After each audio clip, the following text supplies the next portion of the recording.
আউযু বিল্লাহি মিনাশ শাইতানির রাজিম। বিসমিল্লাহির রহমানির রহিম। সম্মানিত দেশবাসী, আসসালামু আলাইকুম রহমতুল্লাহি ওয়া বারাকাতুহু। প্রিয় দেশবাসী, আজ প্রায় অনেক দিন যাবৎ সোশ্যাল মিডিয়ায় আমি আসছি না, লাইভে আসছি না, কারণ শারীরিক মানসিক অসুস্থতা বোধ করছিলাম। তাই বলে দেশের খবরাখবর নেইনি, এটা ভুল হবে। সব খবর নিয়েছি সোশ্যাল মিডিয়া থেকে, সব সংগ্রহ করেছি, সব পড়েছি, শুনেছি। বাংলাদেশের যত দল আছে সবগুলো দলের মুভমেন্ট, সবগুলো দলের অবস্থান, কে কী বলতে চায় সবগুলোই পড়েছি। সব বলে বাংলাদেশ নিয়ে আজ একটি কথা বলতে চাই। আমি সব যাচাই বাছাই করে আমি দেখতে পেলাম একমাত্র আমাদের প্রধান উপদেষ্টা ডক্টর মোহাম্মদ ইউনূসের স্যারের একটি রাস্তাই খোলা আছে, সে রাস্তাটা হলো বিপ্লবী সরকার।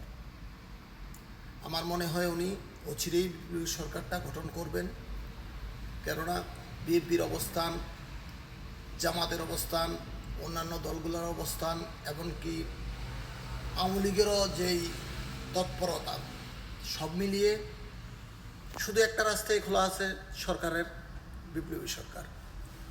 যে সরকারটা গঠন হলে পুরাতন কোনো আইন কাঠামোই থাকবে না, সবগুলো আইন কাঠামোই ধ্বংস হয়ে যাবে, নতুন করে সব কিছু করা যাবে, কেউ চাইলেই কোনো কিছু করতে পারবে না।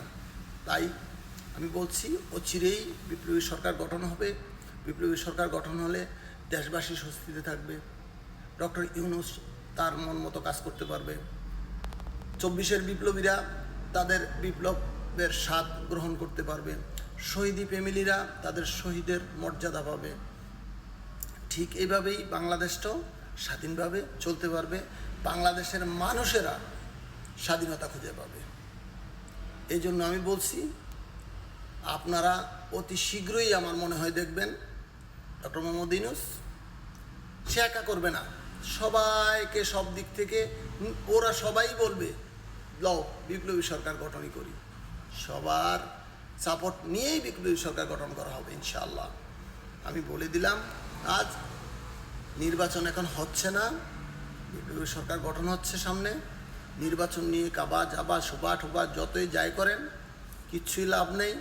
আমাদের কিছু হলুদ মিডিয়া সাংবাদিক কামাল, আহা, ওর জীবনটা কয় পয়সার বিনিময়ে বিক্রি করে দিয়ে শেষমেশ কোথায় যেয়ে পড়ে, ইনিয়ে বিনিয়ে সরকারের বিরুদ্ধে, ইনিয়ে বিনিয়ে বিএনপির বিরুদ্ধে, ইনিয়ে বিনিয়ে জামাতের বিরুদ্ধে, ফুস করে কদ্দুর তারেক রহমানের সুনাম গেয়ে চুপ করে বসে থাকে।